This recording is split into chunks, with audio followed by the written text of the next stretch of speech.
There are people in the world who really care about you. People who don't want you to make the biggest mistake of your life. And what is the biggest mistake you could make in your life? Well, it's not losing a huge sum of money. It's not committing some terrible criminal act. It's surprisingly simple. It's to think that you're perfectly safe when you're not.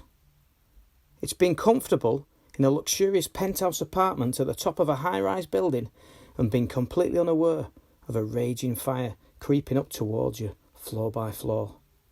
It's being asleep on a huge cruise ship that is slowly sinking in the night.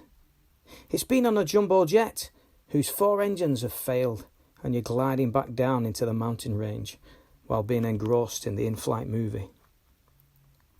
This short video has been sent to stop you from making a terrible mistake.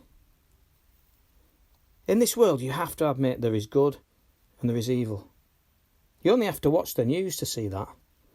And more of it is bad news than good news. Well, we've got some good news for you. Here's good news number 1. Good triumphs over evil in the end. In the end, all the sadness and wickedness we see will be over, and good will reign in the end. Good news number 2. Someone loved you so much that he gave his life up as a ransom for your life before you were even born, so you could go free. Good news number 3.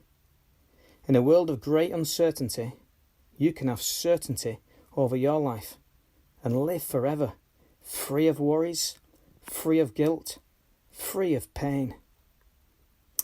But how can we access this good news?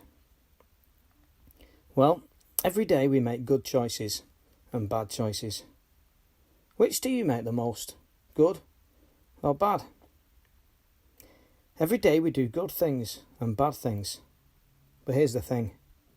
The majority of people think that when we get to the end of our lives, that as long as the good choices outweigh the bad choices, as long as the good things we've done outweigh the bad things we've done, then we're okay.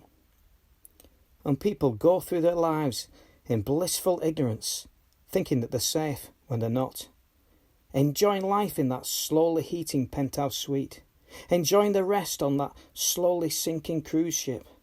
Enjoying the ride on that slowly falling plane. You know, we go through life at 1,000,000 miles an hour, like a speedboat skimming across the surface of the sea. But we need to stop the boat, to pause for once in our lives and think, to bob up and down on the waves for a minute and put our snorkeling mask on and dip our head in the water. And if we stopped and did that for a moment, we'd realise that there's a whole world there under the surface waiting to be discovered.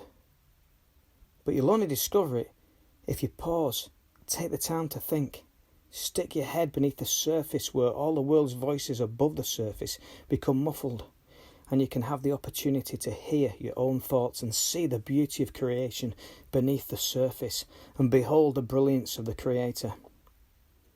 That Creator loves you. He made you, and He desperately wants you to love Him back. But the only way to experience true love is for there to be a choice. If you were programmed to love Him, if there were no real choice in the matter, then that wouldn't be love.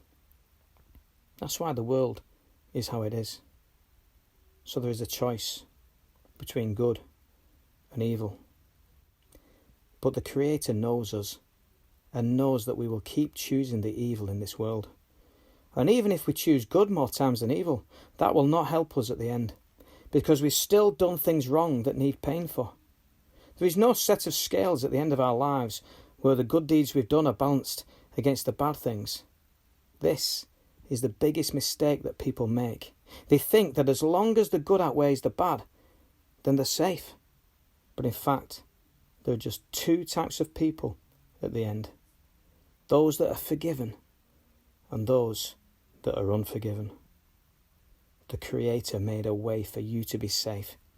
He sent His perfect Son, who chose good all His life, and that made him the only one worthy to take on board all our wrongdoings and pay for them himself so we could be forgiven. Are you forgiven? You've got a choice to make. What do we need to say to be forgiven? That's right, we say sorry. So ask for forgiveness. Say sorry. And all your sin will be placed on Jesus. And all God's anger at your sin will be turned away. And you will feel love. You will feel mercy. You will feel pure. You will become a child of God, loved with an unconditional love that says, you are my son, you are my daughter, and I will not let you go.